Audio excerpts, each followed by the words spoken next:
তোমার প্রশ্ন ছিল যে আমাদের অটোক্যাডের টুলবারগুলো অনেক সময় হারিয়ে যায়, এটা কীভাবে খুব সহজে ফিরিয়ে নিয়ে আসতে পারি।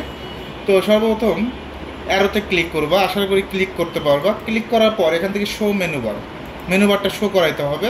মেনুবার কোনটা? ফাইল, এডিট, ভিউ, এগুলোকে মেনুবার বলে। তারপর টুলসে যাবা, টুলস থেকে টুলবার, কোথায়?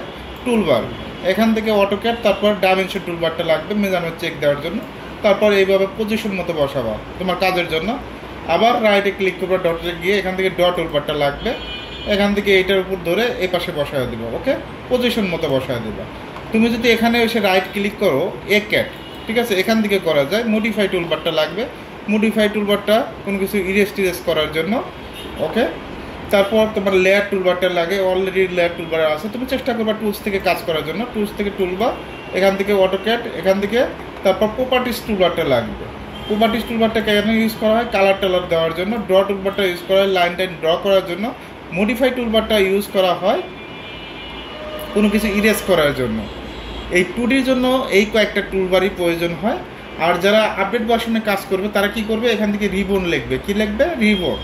রিবন লিখলে অটোমেটিক তাদের যে ইন্টারফেসটা আছে এখানে শো করবে, তখন আর এই টুলসের প্রয়োজন নাই, তখন তারা এই টুলসের মাধ্যমে, এই রিবনের মাধ্যমে কাজগুলো করবে।